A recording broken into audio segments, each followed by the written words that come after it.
13절까지의 말씀입니다. 저와 여러분이 한 절씩 교독하고 마지막 절은 함께 읽겠습니다.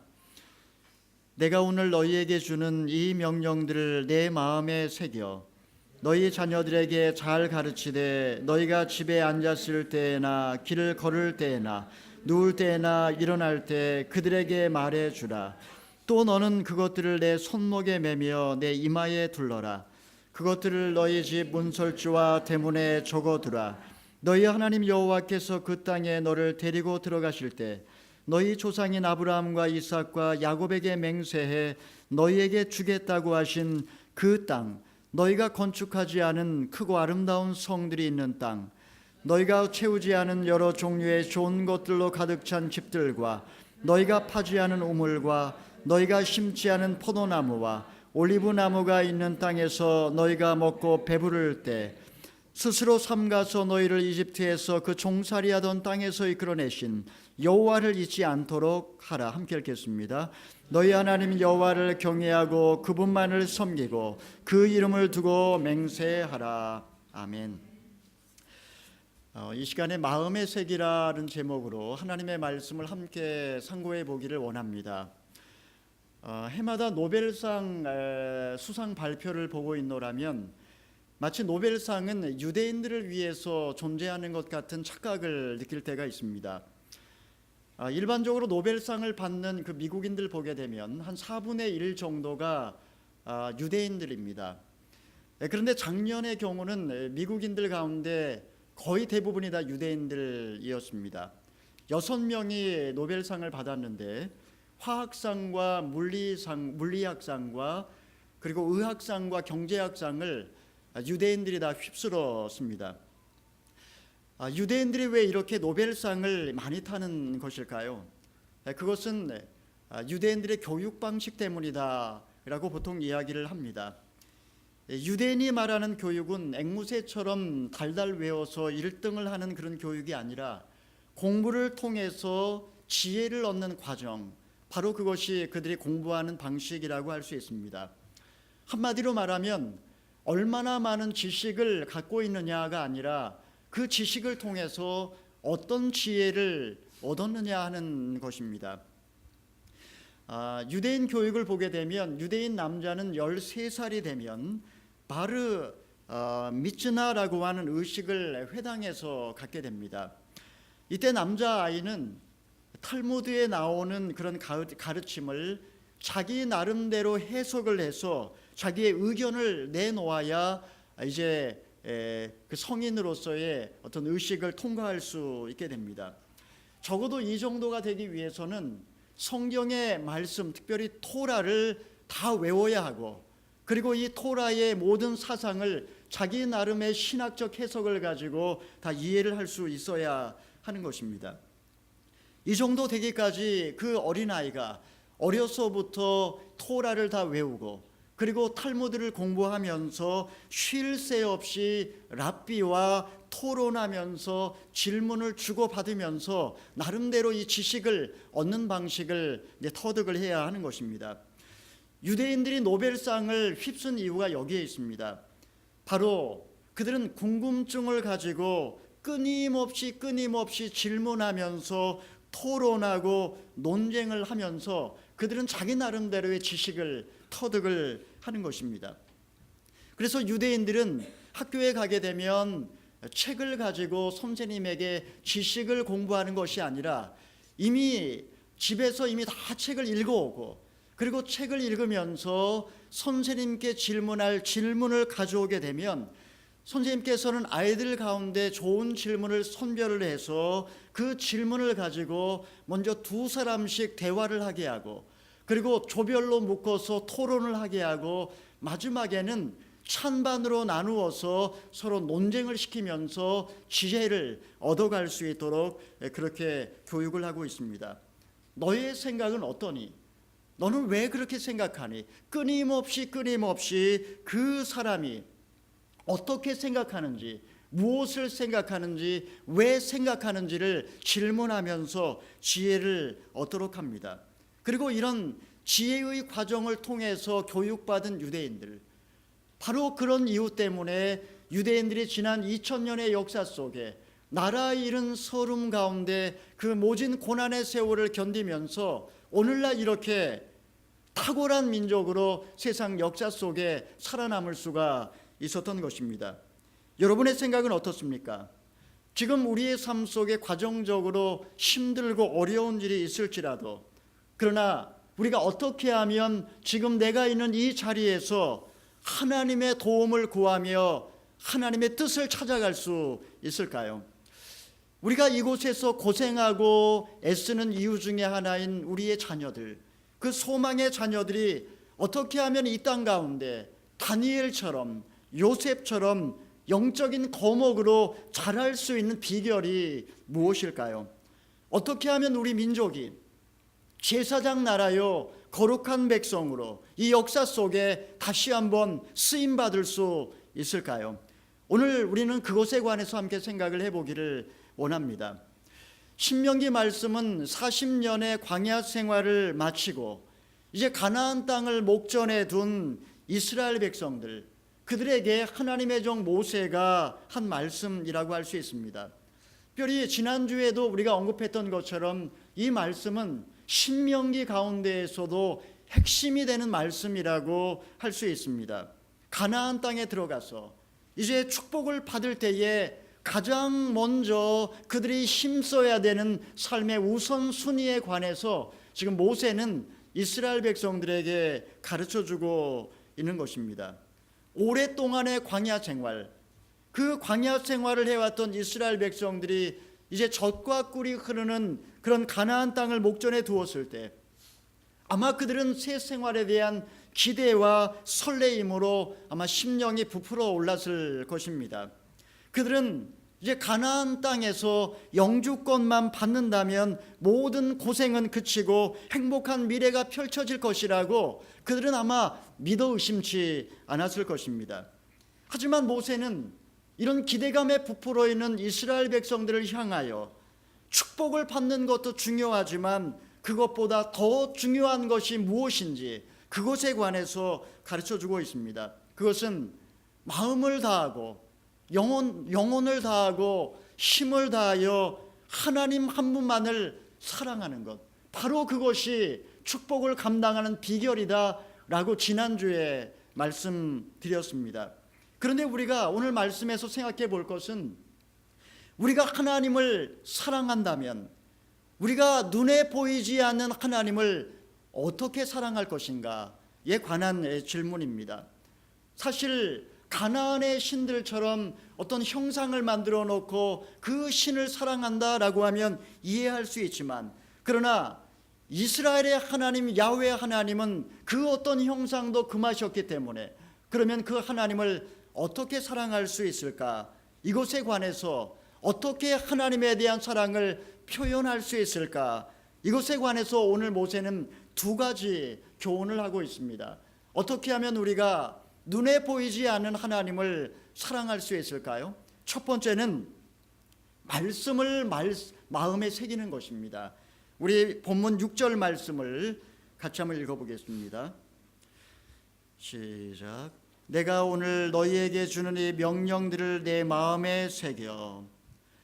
지금 모세는 하나님을 사랑하라고 명령을 한 다음에 그 다음에 이어지는 구절이 하나님의 명령을 마음에 새기라고 당부를 하고 있습니다. 여기서 명령은 신명기 5장에 나오는 10계명을 의미하는 말씀입니다. 그리고 마음에 새긴다, 이것은 단지 지식적으로 10계명을 이해하는 것이 아니라 이것을 마음판에 새기고 그리고 늘 그 10계명의 정신을 따라 살라라는 말씀이라고 할 수 있습니다. 우리 속담에 원하는 돌에 새기고 은혜는 물에 새긴다라는 말이 있습니다. 사람들은 자기에게 은혜 베푼 것에 대해서는 너무도 쉽게 잊어버리고 나에게 상처 준 것에 대해서는 아무리 작은 것이라도 결코 잊어버리지 않고 마음에 새겨둡니다. 그리고 그것을 주야로 묵상하면서 되새기며 그리고 미움과 복수심을 불태웁니다. 여러분, 이것이 인간의 연약한 모습입니다. 여러분, 이렇게 마음에 새긴다라는 것은 주야로 묵상하면서 마음에 새기며 그 의미를 곰곰이 묵상하는 것, 바로 그것이 마음에 새기는 것이라고 할 수 있습니다. 히브리어에서는 이 마음에 새긴다, 또 묵상한다, 이것을 하가라고 이야기를 합니다. 정확한 의미는 작은 목소리로 읊조린다라는 의미입니다. 시편 1편에서는 복 있는 사람은 주야로 여호와의 말씀을 묵상하는 자로다 할 때 이 하가라는 단어를 썼고, 이것을 정확하게 번역하면 개역 성경에서는 묵상한다 이렇게 번역을 했고, 우리말 성경에서는 깊이 생각한다 이렇게 번역을 했습니다. 하지만 이것을 라틴어로 번역을 했을 때는 두 가지로 번역을 하는데, 하나는 콘템플라치오라고 번역을 하고 하나는 루미나치오라고 번역을 합니다. 묵상이라는 동일한 단어를 두 가지로 번역을 한 것입니다. 콘템플라치오라고 하는 것 할 때 콘 하는 것은 함께라는 뜻이고, 템플라치오는 템플을 의미합니다. 다시 말하면 하나님의 성전에서 하나님의 임재 가운데 하나님과 함께 하는 것, 이것을 묵상이라고 번역을 한 것이고, 그리고 루미나치오는 소가 되새김질한다라는 의미를 갖고 있습니다. 그렇기 때문에 우리가 하나님의 말씀을 마음에 새긴다, 이 말은 단지 지식적으로 말씀을 암송하는 걸 의미하는 것이 아니라 하나님의 임재 속에 하나님의 말씀을 마치 소가 되새김질하듯이 하나님의 말씀을 작은 목소리로 읊조리면서 그것을 내 마음에 새기는 것, 바로 이것이 내 마음에 하나님의 명령을 새기는 것이라고 할 수 있습니다. 우리는 매주마다 예배를 드리며 설교를 듣습니다. 또 아침마다 우리 생명의 삶 책자를 통해서 큐티를 하고 있습니다. 우리는 너무나 말씀의 홍수 속에 살고 있기 때문에 나 스스로가 말씀 안에 있다라고 착각하는 경향이 있습니다. 저처럼 이렇게 많은 사람 앞에 말씀을 가르치는 사람일수록 이런 착각에 빠지는 경향이 더 많다라고 말할 수 있습니다. 하지만 정직하게 들여다보면 우리가 정말 마음에 말씀을 새기고 있는가, 내 마음에 새겨진 말씀이 얼마나 될까 한번 질문을 던질 필요는 있습니다. 다시 말하면 우리가 말씀의 홍수 속에 살아가고 있지만 많은 경우에 한쪽 귀로 듣고 한쪽 귀로 그냥 흘려보내는 말씀이 얼마나 많은지 모릅니다. 왜 그럴까요? 우리가 하나님의 말씀을 그냥 피상적으로 지식적으로 받기 때문입니다. 사실 하나님께서 우리에게 주시는 말씀은 많은 말씀을 주시지 않습니다. 아침에 큐티를 하면서 10구절, 어떤 때는 20구절 우리가 묵상을 하지만 하나님께서는 그 가운데 한 구절, 한 문장, 한 단어를 보통 주십니다. 이 말씀 한 구절이면 충분하고, 그리고 이 말씀을 하루 종일 마음에 새기기 위하여 되새김질하는 것, 바로 이것이 묵상이라고 할 수 있습니다. 여러분, 소가 왜 힘이 장사일까요? 소가 고기를 먹어서 힘이 장사이지 않습니다. 보통 소는 하루 평균 8시간 풀을 먹고 4시간 잠을 자고 12시간 되새김질한다라고 말을 합니다. 그리고 보통 소 한 마리가 먹는 풀이 50kg에서 60kg 정도 풀을 먹는다라고 말합니다. 그리고 그 풀이 마른 풀인 경우는 한 15kg에서 20kg의 건초를 먹어야 된다라고 말합니다. 이렇게 소가 이 많은 풀을 다 먹고 되새김질을 통해 먹은 음식을 천천히 4번에 걸쳐서 음미하며 완전히 소화를 시키는 것입니다.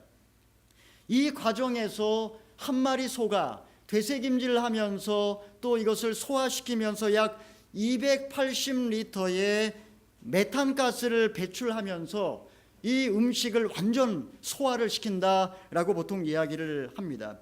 그렇기 때문에 소의 배설물에서는 사실 냄새가 별로 나지 않습니다. 물론 전 세계에 존재하는 10억 마리의 소가 배출하는 한 마리당 하루 280리터의 그 메탄가스 때문에 지구 온난화가 일어났다, 뭐 이렇게 얘기하는 사람도 있습니다. 이렇게 소가 배설물에서 냄새가 나지 않은 이유는 완전히 소화하고 또 모든 메탄가스를 다 배설하고, 그렇기 때문에 이 배설물에서는 냄새가 나지 않기 때문에 이것을 말려서 땔감으로 쓰기도 하고, 그리고 이것을 벽돌로 만들어 쓰는 그런 경우도 있습니다. 심지어 2008년 1월 28일자 뉴질랜드 헤럴드에 나온 기사를 보니까 말린 소똥에서 나오는 먼지를 들이마시면 폐암에 걸릴 확률이 일반인들보다 5배나 감소한다라는 연구 결과도 나왔습니다. 이 소똥을 말려서 그 먼지를 들이키면 폐암에 걸리지 않는다라는 그런 연구 결과도 나왔습니다. 하여간에 여기서 중요한 거는 소가 그 많은 풀을 먹고 완전히 소화를 시킨다라는 말입니다. 그렇게 완전히 소화시키기 때문에 힘이 장사인 거죠. 여러분, 하나님의 말씀을 완전히 소화시키기 위해서 우리에게 필요한 것이 무엇일까요?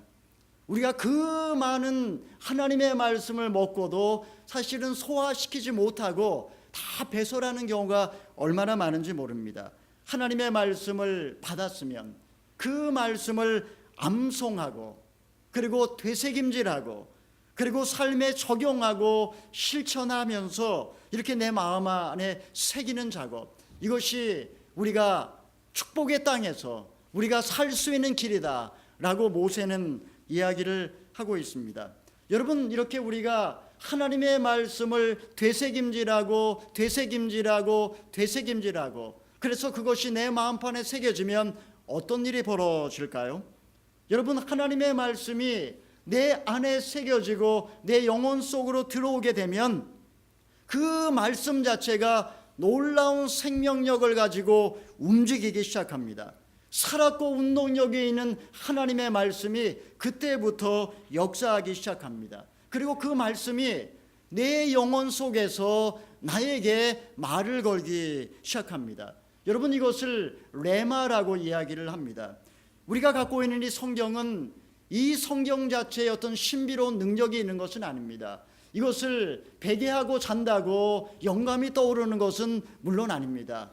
정말 하나님의 말씀이 되려면 이런 묵상의 과정을 통해서 하나님의 말씀이 마치 삼투압에 의하여 물이 움직이듯이 내 영혼 안에 말씀이 새겨질 때에 그때부터 내 안에 계신 하나님의 성령은 그 말씀을 가지고 내게 말을 걸기 시작합니다. 다시 말하면 하나님께서 나와 대화하기 위하여 하나님에게 필요한 언어가 생긴 것입니다. 하나님은 하나님의 언어인 말씀을 통해서 내게 말을 거시고, 그리고 이 말씀을 통해 구체적으로 음성으로 들려주십니다. 우리 요한일서 4장 13절 말씀을 같이 한번 읽어보겠습니다. 시작. 그의 성령을 우리에게 주심으로 우리가 그 안에 거하고 그가 우리 안에 거하는 줄을 아느니라. 제가 다시 한번 읽어보겠습니다. 그의 성령을 우리에게 주심으로 우리가 그 안에 거하고 그가 우리 안에 거하시는 줄을 아느니라. 하나님의 성령이 우리 안에 내주하시지만, 그러나 내 영혼 속에 하나님의 말씀이 새겨져 있지 않으면 하나님의 성령은 마치 내 안에서 말할 수 없는 탄식으로 그냥 하나님 앞에 탄식하며 기도할 뿐, 그 성령과 나는 하나님 안에서 교제를 나눌 수 없다라는 것입니다. 그런 이유 때문에 우리가 하나님의 말씀을 영혼 안에 새기는 작업이 필요합니다. 우리 8절 9절의 말씀 읽어보겠습니다. 8절 9절입니다. 시작. 또 너는 그것들을 내 손목에 메고 내 이마에 둘러라. 그것들을 너희 집 문설주와 대문에 적어두라. 모세는 이스라엘 백성들이 하나님의 말씀을 마음에 새기는 것이 결코 쉽지 않다라는 것을 알고 있었습니다. 우리는 망각의 동물이기 때문에 너무나 쉽게 잊어버리기 쉽습니다.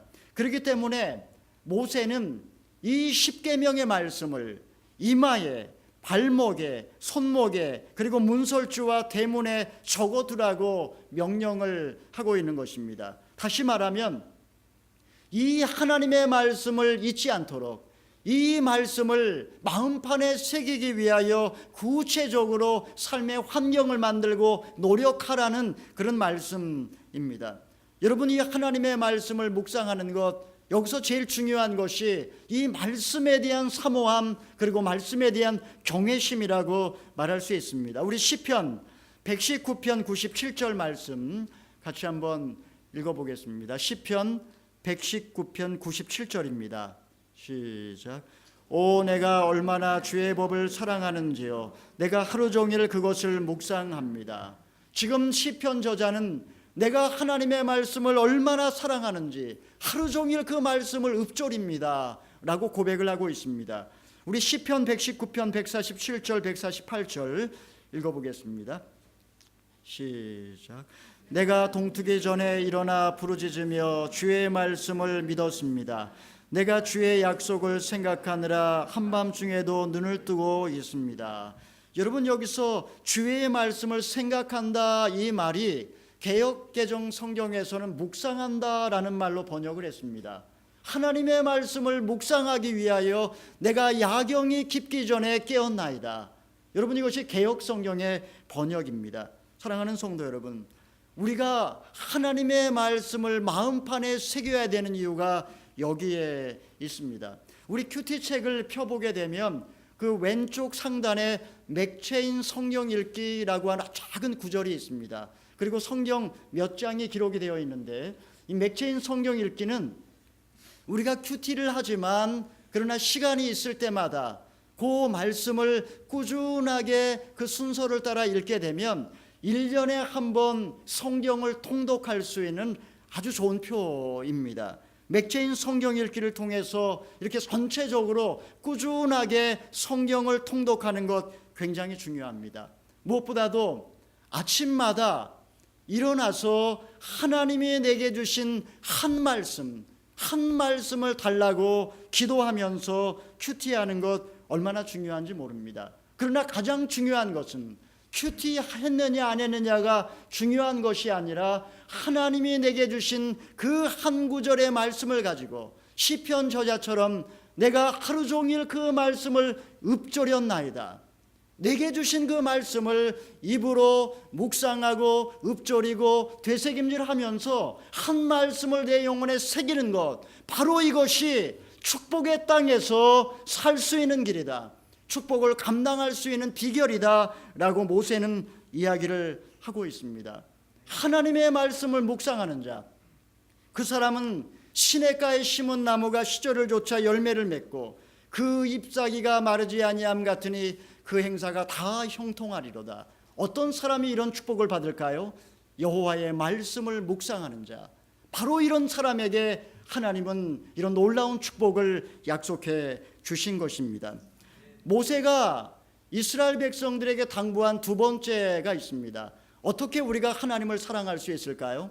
눈에 보이지 않는 하나님을 사랑할 수 있는 비결, 그것은 자녀들에게 부지런히 성경을 가르치라 라고 모세는 이야기하고 있습니다. 우리 7절의 말씀 읽어보겠습니다. 시작. 너희 자녀들에게 잘 가르치되 너희가 집에 앉아 있을 때나 길을 걸을 때나 누울 때나 일어날 때 그들에게 말해주라.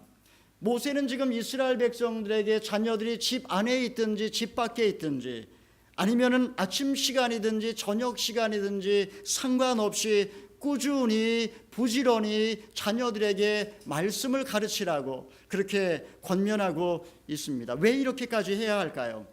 첫 번째는 영적인 무지 때문에 그렇습니다.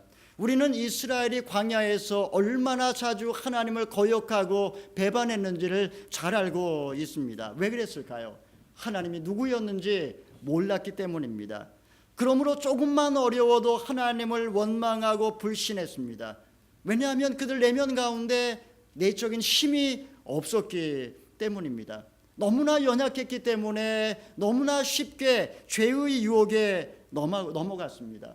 하지만 이제 축복의 땅 앞에 서 있는 이제 그들이 들어가게 될 가나안 땅은 너무나 악하고 너무나 음란한 문화가 있기 때문에 그들이 그 안에 들어가게 되면 하나님을 잊어버리고 신앙을 떠나 그런 문화 속에 동화되는 것은 시간 문제였기 때문입니다. 여러분, 우리가 살아가고 있는 이 세상도 마찬가지라고 생각을 합니다. 이 세상은 육신주의와 만모니즘과 인본주의로 가득 차 있습니다. 기독교 변증학자이고 아주 유명한 베스트셀러 작가인 조시 맥도웰이라는 그런 작가에 의하면 오늘날 하루에 평균 25개의 포르노 이메일이 미국에서 발송되고 있고, 그리고 어린이들 중에서 47%가 이 관련 스팸 메일을 받는다라고 이야기를 했습니다. 여러분, 이것이 오늘날 우리가 살고 있는 육신주의입니다. 기독교 안에 천민 자본주의가 긍정의 힘이라는 이름으로 들어와서 교회를 타락시키고 있습니다. 조엘 오스틴의 설교를 들어보게 되면 거기에는 그리스도는 존재하지 않고 오직 성공만이 있습니다. 긍정적 사고를 하면 누구든지 다 잘 살 수 있다라고 그는 설교를 합니다. 무엇보다도 가장 위험한 사상은 인본주의라고 말할 수 있습니다. 우리 자녀들, 특별히 뉴질랜드에 살고 있는 우리 자녀들에게 가장 위험한 사상은 인본주의입니다. 여러분, 인본주의가 얼마나 그럴듯합니까? 마치 단군 신화의 홍익인간처럼 널리 인간을 이롭게 한다라는 사상처럼 들리기도 합니다. 얼마나 따뜻하고 얼마나 인간적입니까? 하지만 서양의 인본주의는 그렇게 낭만적으로 시작된 것이 아닙니다. 서양의 인본주의는 근본적으로 기독교에 대한 적대감에서 시작된 사상이었습니다. 인본주의의 선두주자가 프랑스의 무신론자 볼테르입니다. 그는 17살에 예수 외 학교에 입학을 했지만 그곳에서 그는 철저하게 신의 존재를 부정하며 날마다 십계명을 시험하듯이 방탕하게 밤거리를 돌아다녔습니다. 그는 하나님이 우리를 세상에 보내신 이유는 쾌락을 즐기게 하기 위해서다라고 하면서 하나님을 조롱했습니다. 그는 84세에 죽을 때까지 160명의 하인을 거느리고 어마어마한 저택에서 살다가 이 세상을 떠났습니다. 여러분, 이것이 인본주의의 선두에 섰던 사람입니다. 널리 인간을 유익하게 하는 그런 홍익인간이 아니라 사실은 반기독교적인 사상이라고 할 수 있습니다. 문제는 뉴질랜드에서 교육받고 있는 우리 자녀들, 그 자녀들이 지금 100% 인본주의에 노출되어 있다라는 사실입니다. 적지 않은 부모님들이 자녀들이 학교에서 성교육할 때 굉장히 걱정을 많이 합니다. 왜냐하면 성교육을 할 때에 동성애도 가르치기 때문입니다. 또 적지 않은 학부모님들이 자녀들에게 영어를 가르치기 위해서 자녀들을 키위 교회에 보내는 그런 경우도 있습니다. 바라던 대로 현지인들 가운데 함께 어울려 신앙생활하면서 영어를 배울지 몰라도 어느 정도 성장하게 되면 키위들의 신앙까지 배우면서 현지화되고 결국은 성인이 된 후에 다른 키위 청년들처럼 그렇게 신앙을 떠나는 사람들이 적지 않다라는 사실을 우리는 알고 있습니다. 이렇게 우리 자녀들이 인본주의 교육을 받기 때문에 사실은 시간이 지나면 지날수록 점점 더 영적인 세계에서 멀어질 수 있습니다. 어거스틴이 말하기를 무지와 무능은 죄의 결과이다.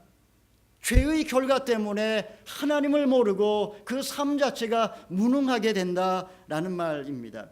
우리가 부지런히 자녀들을 이렇게 신앙 안에 교육해야 하는 이유가 여기 있습니다. 왜 예수님께서 이 땅에 오셔서 기적을 베푸시고 그리고 하나님 나라를 믿어라 이렇게 말하면 끝날 텐데 왜 그 많은 사람들에게 그 많은 세월을 하나님의 나라에 대하여 끊임없이 가르치신 것일까요? 그것은 인간이 무지하기 때문입니다. 사도 바울도 가는 곳마다 끊임없이 가르쳤고, 죄수의 몸으로 로마에 실려갔을 때조차도 셋집에서 자기를 찾아오는 사람에게 끊임없이 하나님의 나라에 관하여, 그리고 그리스도에 관하여 전했던 것입니다. 여러분, 이것이 바로 우리가 하나님의 말씀을 자녀들에게 가르쳐 줘야 되는 이유가 영적인 무지 때문에 그런 것입니다. 두 번째는 우리가 자녀들에게 하나님의 말씀을 가르쳐 주어야 하는 이유는 하나님을 대적하여 높아진 것을 깨뜨리기 위해서입니다. 이스라엘 백성들이 들어가게 될 가나안 땅, 그 땅은 백지 상태의 낙원이 아니었습니다. 그 땅은 가나안 신을 우상으로 섬기는 영적인 전쟁터였던 것입니다. 그렇기 때문에 그들이 이제 가나안 땅에 들어갈 때 축복이 기다리고 있지만 사실 그곳에 치열한 영적인 전쟁이 일어날 것이므로 모세는 그들을 하나님의 말씀으로 재무장을 시켰던 것입니다. 사도행전 19장에 보게 되면 바울이 에베소에서 말씀을 가르칩니다. 말씀을 가르쳤을 때에 놀라운 일이 벌어지고, 그리고 그 땅의 무당이 회개하고 자신의 모든 그 점술과 관련된 책을 다 불태웠는데 그 가격이 은 5만이나 되었다라고 기록을 합니다. 이렇게 하나님의 말씀을 가르치게 되면 모든 우상들이 깨트려지고, 그리고 모든 어둠의 권세들이 물러나게 되는 것입니다. 여러분, 우리의 싸움은 눈에 보이는 것이 전부가 아닙니다. 눈에 보이지 아니하는 영적인 세계, 혈과 육에 대한 싸움이 아니라 바로 정사와 권세와 이 어둠의 세상 주관자들과의 싸움이라는 사실, 우리가 그것을 알 때에 자녀들에게 말씀을 가르치지 않을 수 없습니다. 여러분, 이 세상에 우리가 자녀들을 내보내는 것은 마치 양을 이리떼 가운데 보내는 것처럼 그렇게 두렵고 떨리는 일입니다. 우리가 어린 시절부터 자녀들에게 말씀을 가르쳐야 되는 이유가 여기에 있습니다. 우리 교회 학교에 우리 교육자들과 그리고 교사들이 얼마나 중요한지 모릅니다. 수요 예배 때마다 천사의 빵집을 하고 있습니다. 그리고 천사의 빵집을 하는 수요일마다 아이들은 이렇게 손꼽아서 올 것을 기다리고 있다라는 이야기를 들었습니다. 이제 꿈땅에 7월이 되면 이제 어린이 캠프가 시작이 되고, 파워웨이브 학생들을 위한 YFC 비전 컨퍼런스가 있고, 무엇보다도 홀리 임팩트의 이제 수련회가 7월 초에 계획 중에 있습니다.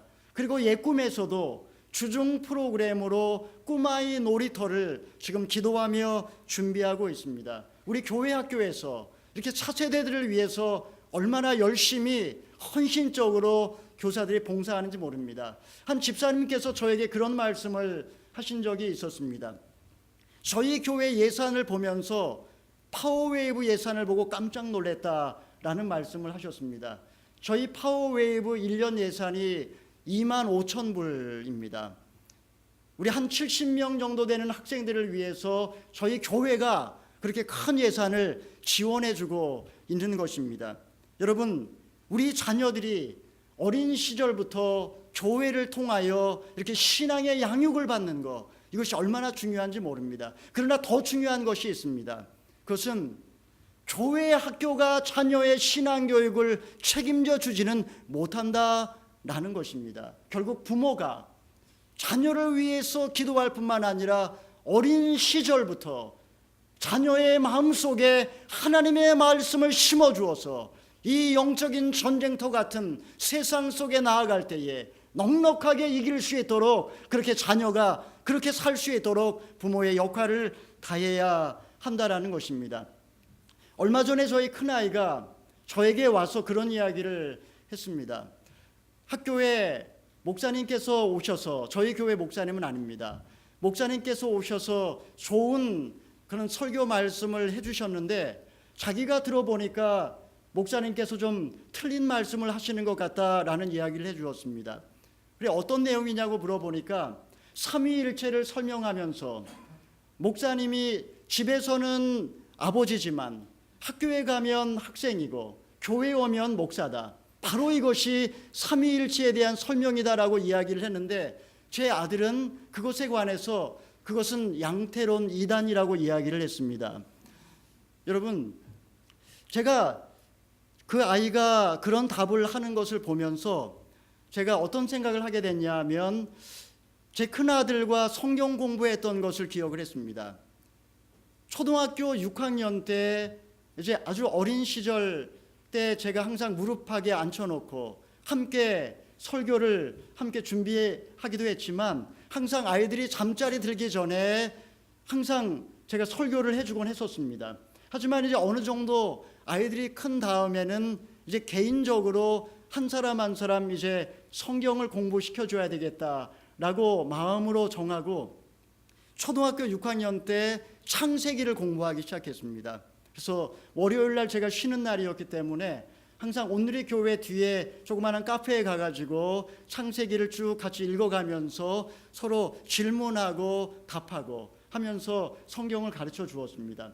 그러다가 중학교 2학년 때 존 칼빈의 기독교 강요를 가지고 같이 또 읽어가기 시작했습니다. 물론 기독교 강요 원래 그 두꺼운 기독교 강요가 아니라 만화로 된 기독교 강요가 있습니다.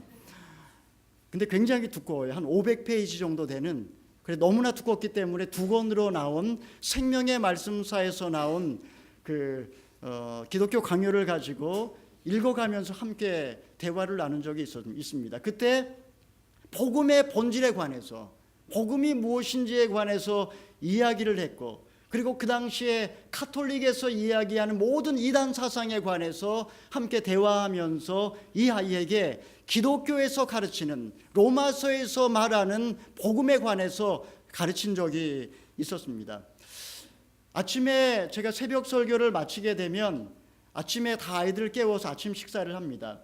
아침 식사를 할 때에 항상 제가 큐티를 준비하면서 한 가지 질문을 항상 준비를 해놓습니다. 그리고 식사를 하면서 아이들에게 그 질문을 던지고, 그리고 그 아이들이 너는 어떻게 생각하니? 왜 그렇게 생각하니? 하면서 그 자리에서 한 가지 주제를 가지고 밥을 먹으면서 대화를 나눕니다.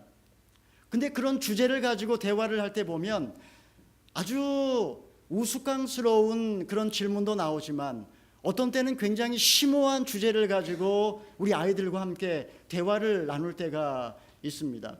이런 대화를 통해서 자녀들이 이제 조금씩 영적인 세계에 대해서 알아가기 시작하고, 그리고 우리가 자라가면서 깨닫지 못했던 많은 어떤 신앙의 진리들, 그런 것을 대화를 통해서 아이들이 눈 떠가는 것을 제가 보게 되었습니다.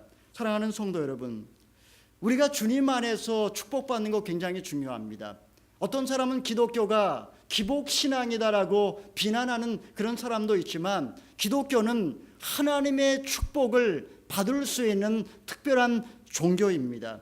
축복을 기대하는 것이 잘못된 것이 아니라 축복만을 바라는 것이 잘못된 것이다 라는 것입니다. 더 중요한 것이 있습니다. 그것은 축복을 기대하는 것이 아니라 축복을 감당하기 위해서 내가 무엇을 해야 되는지 하는 것입니다. 축복을 감당하기 위해서 오늘 성경은 우리에게 두 가지를 부지런히 하라고 말씀하고 있습니다. 하나는 하나님의 말씀을 내 마음판에 새기는 것이요, 또 하나는 부지런히 자녀들에게 말씀을 가르치는 것입니다. 우리 모든 성도들이 매일매일의 삶 속에서 하나님의 임재 가운데 말씀을 깊이 묵상하고 그리고 실천할 수 있기를 바랍니다.